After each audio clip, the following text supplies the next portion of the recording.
नमस्कार साथियों, आप सभी का एक बार फिर से हार्दिक अभिनंदन है आपके अपने YouTube digital platform DLED academy पर। आज से हमने हमारे चैनल पर अंग्रेजी की सिस्टमेटिक क्लासें लगाना स्टार्ट कर दिया है, जहां आज इस वीडियो में पार्ट ए इंग्लिश को पढ़ने वाले हैं। यूनिट नंबर 1 है जिसका नाम लिसनिंग एंड स्पीकिंग है। लिसनिंग का मतलब होता है सुनना, स्पीकिंग का मतलब होता है बोलना, यानी कि श्रवण और वाचन दोनों के बारे में आज पढ़ने वाले हैं। तो सबसे पहले ये जानते हैं कि आखिर लिसनिंग और स्पीकिंग किस प्रकार की जो है स्किल्स हैं। अब बेसिक स्किल्स 4 होती हैं। भाषा को सीखने के लिए 4 चरण होते हैं। पहला होता है लिसनिंग, दूसरा होता है स्पीकिंग, तीसरा होता है रीडिंग और चौथा होता है राइटिंग। तो इन चारों में से आज जो अपन पढ़ रहे हैं वो हैं लिसनिंग और स्पीकिंग। बाकी रीडिंग और राइटिंग को बाद में पढ़ेंगे। और स्पीकिंग और लिसनिंग में से भी सिर्फ आज जो फर्स्ट पार्ट है वो लिसनिंग के ऊपर ज़्यादा फोकस करेगा और सेकंड पार्ट जो है वो स्पीकिंग पर होगा। तो इस वीडियो में पर्टिकुलर इस लिसनिंग के बारे में जानेंगे और इसका पार्ट 2 आएगा, उसके अंदर स्पीकिंग को पढ़ेंगे। तो देखते हैं आखिर लिसनिंग और स्पीकिंग के बारे में बेसिक डिटेल क्या है। सबसे पहले लिसनिंग और जो स्पीकिंग है, सुनना और जो बोलना होता है, आर प्राइमरी स्किल्स। ये जो हैं प्राथमिक कौशल होते हैं। यानी कि जब भी बच्चा भाषा को सीखने का प्रयास करता है तो सबसे पहले उसे भाषा के शब्दों को सुनना पड़ता है और फिर उन सुने हुए शब्दों को वो बोलता है तो वो स्पीकिंग कर पाता है। यानी कि प्राथमिक कौशल जो होते हैं भाषा के वो 2 हैं, लिसनिंग और speaking. That depend on environment, यानी कि ये वातावरण के ऊपर डिपेंड करते हैं। किसी व्यक्ति का लिसनिंग अच्छा होता है या स्पीकिंग अच्छी है, यानी अच्छा बोल पाता है और अच्छा सुन पाता है, वो किसके ऊपर डिपेंड करता है? वहाँ के माहौल, वहाँ के वातावरण और आसपास कैसा माहौल है उस पर डिपेंड करता है। तो ये हमने बात की है कि प्राइमरी स्किल्स 2 हैं, लिसनिंग और स्पीकिंग, और दोनों डिपेंड रहती हैं इन्वायरमेंट पर। इसके बाद देखते हैं कि लिसनिंग जो है और स्पीकिंग किस प्रकार की स्किल होगी। तो रिसेप्टिव स्किल का मतलब होता है यहाँ ग्रहण करने योग्य कौशल, यानी ऐसे कौशल जिनको आप ग्रहण करते हो। तो जब लिसनिंग करते हो यानी आप जब सुनते हो तो आप चीज़ों को ग्रहण करते हो, यानी लिसनिंग जो है वो कैसी स्किल हैं? रिसेप्टिव स्किल हो चुकी हैं। इसी प्रकार अगला है प्रोडक्टिव स्किल। अब प्रोडक्टिव का मतलब होता है उत्पादित करना, कुछ ना कुछ बनाना, कुछ नया क्रिएट करना। तो प्रोडक्शन का जो काम होता है वो स्पीकिंग के माध्यम से यानी बोलकर किया जा सकता है। शब्दों को बोलकर जो है आप उनको उत्पादित कर सकते हो। तो शब्दों का बोलना, स्पीकिंग करना ही प्रोडक्टिव स्किल कहलाता है। तो हम यहाँ कह सकते हैं कि लिसनिंग जो है is a receptive skill and speaking is a productive skill. Listening जो है वो रिसेप्टिव प्रकार की स्किल है और स्पीकिंग जो है वो प्रोडक्टिव स्किल कहलाती है। इसके बाद अगला जो आपके सामने बिंदु है वो है व्हाट इज़ लिसनिंग। आखिर लिसनिंग किसे कहते हैं? अभी तक बात हो रही है लिसनिंग है, स्पीकिंग है, बट एक्चुअल इसकी जो डेफिनेशन है वो क्या होती है, तो उसके बारे में जानते हैं। लिसनिंग मीन्स, लिसनिंग का अर्थ होता है रिसीविंग साउंड्स। जो श्रोता द्वारा बोले गए साउंड्स हैं, जो ध्वनि हैं, उसको रिसीव करना, उसको ग्रहण करना।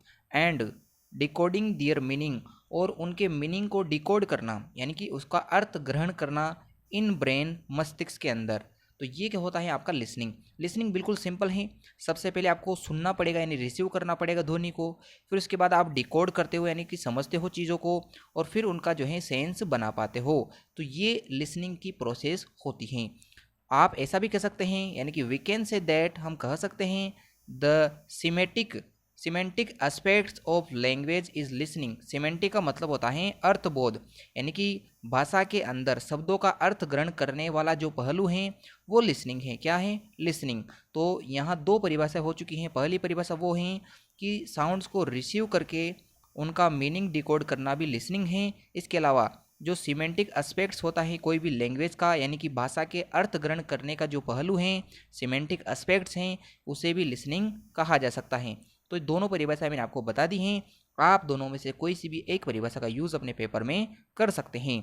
इसके बाद अगला जो प्रश्न है या अगला जो बिंदु है वो ये है कि role of ears in listening. जो आप सुनते हो, सुनने में आपके कानों का क्या योगदान है उसको आपको बताना है। तो years receive the frequencies of sounds. ध्वनि की जो आवर्ती हैं, ध्वनि की जो फ्रीक्वेंसीज हैं, उनको ग्रहण कौन करता है? आपके कान उसको ग्रहण करते हैं। एंड ट्रांसमिट, उसको भेज देते हैं, इट, इनको, टू द ब्रेन, ब्रेन तक, in form of wave length, यानी कि वेव लेंथ के रूप में, एक तरंग के रूप में जो है उसे मस्तिष्क तक भेजने का कार्य कौन करता है? ईयर्स करते हैं। यानी कि आपके ईयर जो होते हैं वो क्या काम करते हैं? एक तो फ्रीक्वेंसीज को अडेप्ट करना यानी कि ग्रहण करना है, जो फ्रीक्वेंसीज होती हैं साउंड की, ध्वनि की जो आवृत्ति होती हैं उसे ग्रहण करते हैं, और उनको ट्रांसमिट करते हैं, यानी कि उनको जो उन्होंने जैसा बोला है उसको वैसे कि वैसे वेव लेंथ तरंग के रूप में कहाँ तक भेजती हैं? ब्रेन तक, यानी कि आपके मस्तिष्क तक भेजती हैं। दोस्तों ये चीज़ें पढ़ाना आसान नहीं है, फिर भी मैं आपको बिल्कुल इजी वे में पढ़ा रहा हूँ, और आप जो है प्रत्येक शब्द का मतलब समझकर आगे बढ़िएगा। आगे देखते हैं, जो ये भी प्रश्न काफ़ी इंपॉर्टेंट हैं कि 3 स्टेजेस, यानी कि 3 चरण ऑफ लिसनिंग प्रोसेस, लिसनिंग की जो प्रोसेस हैं उसके 3 चरण कौन कौन से हैं? तो मैंने आपको पहले भी बताया है कि लिसनिंग के लिए आपको जो है लगभग 2-3 चीज़ों की आवश्यकता होती है। सबसे पहले आप जो है साउंड को रिसीव करते हो तो उसे कहते हैं इनपुट। इसके बाद होता है साउंड को डिकोड करना, यानी जो जैसा आया है उसको क्या आपने समझा है, तो वो है आपके प्रोसेस, यानी कि समझने की जो प्रोसेस है। उसके बाद जो है आप चीज़ों को अच्छे से समझकर अपनी सहमति जाहिर करते हो, अच्छे प्रकार से अंडरस्टैंड कर पाते हो, तो वही कहलाता है आपका आउटपुट। यानी कि एक कंप्यूटर में भी 3 क्रियाएं होती हैं। सबसे पहले इनपुट होता है, फिर उसके अंदर प्रोसेसिंग होती हैं, और फिर उसका आउटपुट निकलता है। उसी प्रकार लिसनिंग की जो प्रोसेस है उसके भी 3 चरण हैं। पहला है इनपुट, यानी कि साउंड को रिसीव करना, दूसरा है प्रोसेस, यानी कि साउंड को डिकोड करना, और तीसरा है आउटपुट, यानी कि साउंड्स को अंडरस्टैंड करना। तो ये तीनों चीज़ें इसमें शामिल होती हैं। उसके बाद देखते हैं कि लिसनिंग विद कॉम्प्रिहेंशन किसे कहा जाता है। थोड़ा सा देखने में आपको दिक्कत हो सकती है, फिर भी मैं कोशिश करूंगा कि ये जो चीज़ आप देख पा रहे हो इसे आप अच्छे प्रकार से समझो। तो यहाँ है कि लिसनिंग विद कॉम्प्रिहेंशन, अवबोध के साथ सुनना, क्या होता है? तो इसको समझते हैं। मैं पहले ब्राइटनेस इसका थोड़ा सा इंक्रीज कर देता हूँ। अब आप यहाँ जो है स्क्रीन पर ब्राइटनेस के साथ अब देख सकते हो। प्रश्न है लिसनिंग विथ कॉम्प्रिहेंशन क्या होता है? अवबोध के साथ सुनना किसे कहते हैं? Listening with comprehension means, listening with comprehension अवबोध के साथ सुनना, इसका मतलब होता है अंडरस्टैंडिंग, समझना, the meaning of expressed ideas और थॉट्स, यानी कि जो भी आइडिया, जो भी थॉट्स, जो भी विचार और जो भी आपके सोच हैं उसको आपने एक्सप्रेस किया है, आपने बताया है, अभिव्यक्त किया है, उस चीज़ का मीनिंग समझना, उस चीज़ के मीनिंग को अंडरस्टैंड करना ही क्या कहलाता है? लिसनिंग विद कॉम्प्रिहेंशन कहलाता है।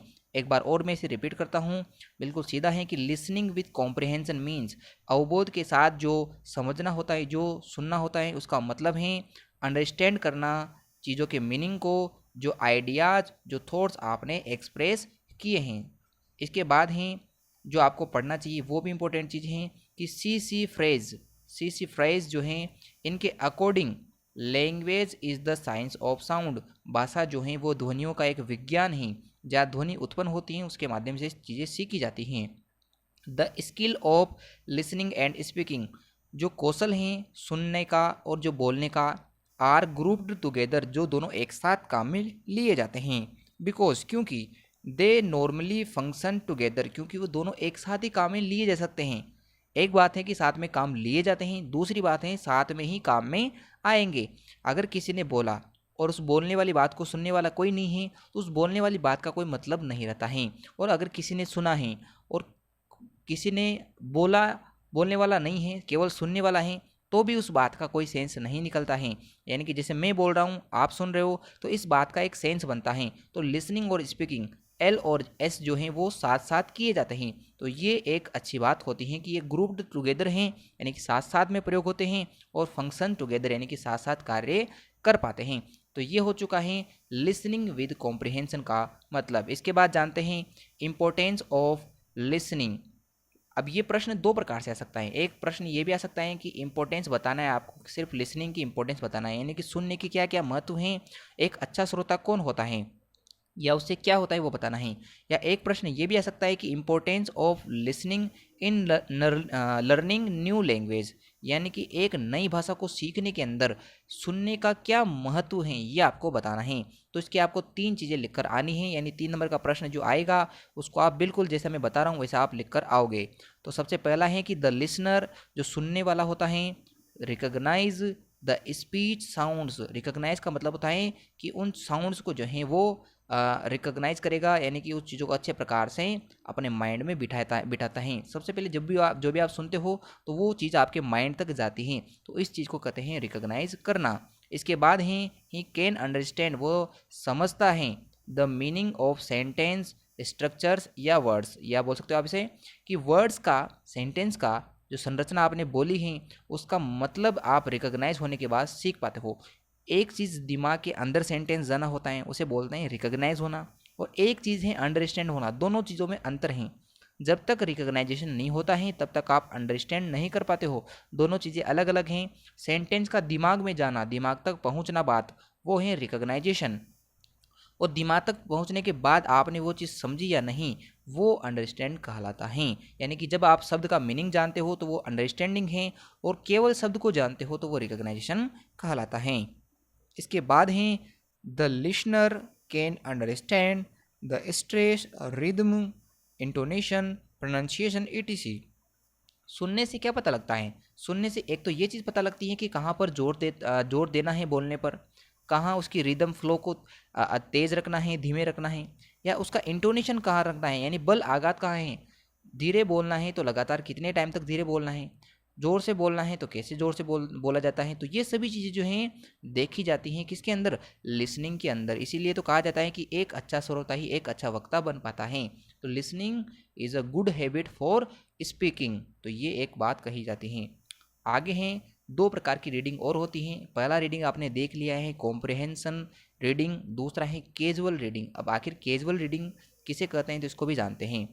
व्हेन वी लिसन, जब हम सुनते हैं, टू समवन, किसी को, और समथिंग, या कुछ सुनते हैं, या तो हम किसी को सुनते हैं या कुछ हम सुनते हैं, विदाउट एनी पर्टिकुलर पर्पज, जब हम बिना उद्देश्य के किसी चीज़ को सुनते हैं तो वो जो लिसनिंग है वो कैजुअल लिसनिंग कहलाती है। जब आपका प्रॉपर अटेंशन नहीं है, किसी चीज़ पर विशेष ध्यान नहीं है, फिर भी आप उसे सुन रहे हो तो वो कैजुअल लिसनिंग कहलाती है। इसके बाद एक होता है फोकस्ड लिसनिंग। अब फोकस्ड लिसनिंग क्या है? जो कैजुअल लिसनिंग का अपोजिट है, यानी कि when we listen to someone, जब हम किसी को सुनते हैं, और समथिंग, कुछ सुनते हैं, विद प्रॉपर अटेंशन, विशेष ध्यान के साथ, तो वो कहलाता है फोकस्ड लिसनिंग। ये हो चुका है। इसके बाद है quality of the listening material. एक जो लिसनिंग मटेरियल है जिसको आप सुनना चाहते हो उसके अंदर क्या क्या क्वालिटी होती हैं। तो the quality of the listening material should भी होना चाहिए ग्रेडेड एंड सिलेक्टेड। सिलेक्टेड का मतलब होता है कि जो जितना बताना है वो उतना ही होना चाहिए, न तो ज़्यादा न कम, फिक्स मात्रा में होना चाहिए, सिंपल और क्लियर होना चाहिए, इसके साथ सही करेक्ट होना चाहिए, और इंटरेस्टिंग रोचक भी होना चाहिए। जो भी आप चीज़ सुनते हो वो एक तो करेक्ट होना चाहिए, इंटरेस्टिंग होना चाहिए, सिलेक्टेड और ग्रेडेड होना चाहिए, साथ ही सिंपल भी होना चाहिए और क्लियर भी होना चाहिए, तब ताकि आप जो है अच्छे प्रकार से सुनो, समझो, रिकॉग्नाइज करो। ये चीज़ें लिसनिंग मटेरियल के लिए आवश्यक हैं। इसके बाद हैं first objective of English teaching. English teaching के लिए जो आप ऑब्जेक्टिव रखते हो वो क्या होता है? भाषा को सीखने का, इंग्लिश को सीखने का सबसे मुख्य उद्देश्य क्या है? तो वो है लिसनिंग विद कॉम्प्रिहेंशन, यानी कि अवबोध के साथ चीज़ों को समझ पा रहे हो आप, तो वो आपके इंग्लिश का मेन ऑब्जेक्टिव या फर्स्ट ऑब्जेक्टिव कहलाता है। इसके बाद हैं सब स्किल्स ऑफ लिसनिंग। सब स्किल्स का मतलब होता है उप कौशल, यानी कि ऐसे कौशल जो लिसनिंग के अंदर आते हैं वो क्या क्या हैं? तो पहला है डिस्क्रिमिनेटिंग साउंड्स, यानी कि साउंड्स के अंदर आप अंतर पैदा कर पाते हो, रिकग्नाइज कर पाते हो, यानी कि आप अपने मस्तिष्क से उन चीज़ों को पहुंचा पा रहे हो, उन चीज़ों को अंडरस्टैंड कर पा रहे हो, और इंटरप्रेटिंग कर पा रहे हो। इंटरप्रेटिंग का मतलब होता है कि जो चीज़ जैसी बताई जा रही है क्या आप उसको वैसा समझ पा रहे हो, उसकी रेंज का आपको पता है या नहीं है, उसके अंदर वेरिएशन जो बदलाव होता है आप उस बदलाव को ग्रहण करते हो या नहीं हो, उसे कहते हैं इंटरप्रेटिंग करना। तो ये क्या डिस्क्रिमिनेशन हो जाएगा, रिकग्नाइजेशन हो जाएगा, अंडरस्टैंडिंग हो जाएगा और इंटरप्रेटिंग हो जाएगा। तो ये 4 सब स्किल्स होते हैं लिसनिंग के। इसके बाद देखते हैं कि utility of mass media in the process of listening. Mass media का मतलब होता है कि जो ज़्यादा से ज़्यादा कवरेज जो बच्चों को प्रदान करते हैं वो है मास मीडिया, जैसे कि रेडियो हो गया, टीवी हो गया, तो इनको कहते हैं मास मीडिया। इनका जो सुनने की प्रक्रिया है, लिसनिंग है, उसके अंदर क्या यूज़ है, यानी कि use of mass media in listening आपको बताना है। तो सबसे पहले बात करते हैं यहाँ रेडियो के बारे में कि रेडियो जो है किस प्रकार का मास मीडिया है। तो देखते हैं, अ रेडियो लेसन, एक रेडियो का जो लेसन होता है इन इंग्लिश हेल्प्स, जो इंग्लिश के अंदर हेल्प करता है इन डेवलपिंग स्टूडेंट्स, डेवलप करना स्टूडेंट के अंदर लिसनिंग कॉम्प्रिहेंशन, सुनकर चीज़ों को समझने का एक अवबोध पैदा करते हैं, एंड इनेबल्स, साथ ही उनको योग्य बनाता है, them enables them the express correct, वो एक्सप्रेस कर पाए सही तरीके से, एंड एक्सेप्टेबल इंग्लिश, और इंग्लिश को एक्सेप्ट कर पाए, जो चीज़ पढ़ रहे हैं उसको वैसा समझे भी सही और उसको ग्रहण भी कर पाए। तो ये दोनों चीज़ें होती हैं रेडियो के माध्यम से। रेडियो का जो लेसन होता है वो आपके अंदर डेवलप करता है, क्या डेवलप करता है, लिसनिंग का कॉम्प्रिहेंशन, साथ ही आपको इनेबल बनाएगा इंग्लिश को पढ़ने के लिए और उसे सही प्रकार से समझने के लिए। तो ये हो गया है रेडियो का उपयोग। इसके बाद टेलीविज़न से, आप टेलीविज़न के बारे में आपसे पूछ सकता है, तो यहाँ आपको पता होना चाहिए कि TV is both audio and visual. TV में आप जो है सुन भी सकते हो और विजुअल भी कर पाते हो, यानी देख भी पाते हो। Television is more effective mass media, ये बहुत ही ज़्यादा इफ़ेक्टिव हैं in the process of second language, second language को समझने के अंदर, दूसरी भाषा को सीखने के लिए जो सबसे ज़्यादा पावरफुल इफ़ेक्टिव जो कोई मास मीडिया है तो वो है आपका टेलीविज़न। जैसे आपको अंग्रेजी पढ़ना है तो आप, जैसे मैं बोल रहा हूँ, अगर उसको बोलने के साथ साथ देख भी पाते हो तो वो ज़्यादा अफेक्टिव रहता है, क्योंकि सुनने में बहुत सारी चीज़ें आपको समझ में नहीं आती, परंतु सुनने के साथ साथ आप उसे देख पाते हो तो वो जल्दी समझ में आता है। बाय वॉचिंग टीवी, टीवी को देखकर, टीवी के प्रोग्राम्स को देखकर चिल्ड्रन कैन अंडरस्टैंड, चिल्ड्रन जो हैं लर्न कर सकते हैं इंग्लिश को इन द बेटर वे, एक अच्छे प्रकार से, अच्छे तरीके से जो है इंग्लिश को सीख पाते हैं यदि वो टेलीविज़न का प्रयोग करते हैं। तो इसलिए आपने देखा होगा कि आजकल की जो स्टडी होती हैं वो कौन सी होती हैं, डिजिटल स्टडी होती हैं, जहाँ चीज़ों को विजुअलाइज किया जाता है और उनके साथ साथ बोला भी जाता है, इसलिए डिजिटल बोर्ड की स्थापना हो चुकी है। अगला देखते हैं फुल फॉर्म्स। तो यहाँ से फुल फॉर्म्स भी पूछी जाएगी। लिसनिंग के बारे में जितने भी डिटेल थी, जितने भी क्वेश्चन हो सकते थे वो कवर हो चुके हैं। मुझे पूरी उम्मीद है कि इनके बाहर कोई भी क्वेश्चन नहीं आएगा। तो अब देखते हैं फुल फॉर्म के अंदर एमटी की फुल फॉर्म। एमटी की जो फुल फॉर्म है वो है मदर टंग। एम का मतलब होता है मदर और टी का मतलब होता है टंग, मातृभाषा। तो मातृभाषा को बोलते हैं एमटी यानी कि मदर टंग। अगला है ई एस एल। ई का मतलब होता है इंग्लिश, एस का मतलब हो जाएगा एज अ सेकेंड, और एल का मतलब हो जाएगा लैंग्वेज। अंग्रेजी जो है द्वितीय भाषा के रूप में इसे कहते हैं ई एस एल। इसके बाद है N C F. N C F को बोलेंगे नेशनल करिकुलम फ्रेमवर्क, राष्ट्रीय पाठ्यचर्या रूपरेखा। तो नेशनल का मतलब होता है राष्ट्रीय, करिकुलम का मतलब होता है पाठ्यचर्या, और फ्रेमवर्क का मतलब होता है रूपरेखा। तो राष्ट्रीय पाठ्यचर्या रूपरेखा जो है इसे बोलते हैं एन सी एफ। इसके बाद हैं, आपको दो तीन फुल फॉर्म और बतानी है, वो हैं CCE के बारे में। तो CCE की फुल फॉर्म बहुत ही नॉर्मल है, कॉन्टिन्यूस एंड कॉम्प्रिहेंसिव इवेल्युएशन, सतत एवं व्यापक मूल्यांकन। अगला है डाइट। तो डाइट की फुल फॉर्म होती है district institute of education and training, जिला शिक्षा एवं प्रशिक्षण संस्थान, तो ये इसका नाम होता है। इसके आगे हैं SIERT। SIERT का फुल फॉर्म या SCERT भी जिसे वर्तमान में कहा जाता है, दोनों नाम एक जैसे हैं, परंतु थोड़ा सा अंतर ये है कि एक में आई आता है एस के बाद और एक में एस के बाद सी आता है। वर्तमान में इसे SIERT न कहकर SCERT बोला जाता है। तो सी का मतलब आपको काउंसिल से लेना है, और जहाँ अगर आई आता है तो वहाँ इसका मतलब इंस्टीट्यूट से लेना है। काउंसिल का मतलब होता है परिषद जो स्वतंत्र होती हैं, और इंस्टीट्यूट का मतलब होता है संस्थान जो गवर्नमेंट के अधीन होता है। तो वर्तमान में SIERT जो है SCERT बन चुका है, जिसे आप RSCERT के नाम से जानते हो, यानी कि Rajasthan state council education research and training के नाम से जानते हो। तो अगर आपसे SIERT वाला पूछ लेता है तो आपको लिखना है state institute of education research and training, अनुसंधान और खोज के लिए, प्रशिक्षण के लिए, शिक्षा, अनुसंधान और प्रशिक्षण तीनों के लिए जो इंस्टीट्यूट होता था राज्य स्तर पर, उसे SIERT कहा जाता है। और SCERT आ जाए तो आपको बोलना है state council of education research and training. थोड़ा सा अंतर है बस बोलने में। तो ये आज की पहली क्लास हो चुकी है। अब आपको कमेंट करके बताना है कि आपको ये क्लास कैसी लगी है। अगर आपका रेस्पॉन्स इसमें अच्छा रहा तो आगे वाली क्लास को कंटिन्यू करेंगे। इसकी जो PDF हैं वो आपको शाम को 7 बजे के आसपास आपको टेलीग्राम चैनल पर मिल जाएगी, तो आप वहां से उसे प्राप्त कर सकते हैं। तो आपका पहला काम ये है कि जो मैंने बताया है उसको आप अच्छे प्रकार से समझे। ये नोट्स जो हैं आप यहाँ बना सकते हैं वीडियो पॉज करके भी। अगर आप वीडियो से नोट्स बनाओगे तो ज़्यादा आपको समझने में आसानी रहेगी। मैं यहाँ आपको नोट्स दिखा रहा हूँ, आप इनको पॉज करके भी जो है लिख सकते हो।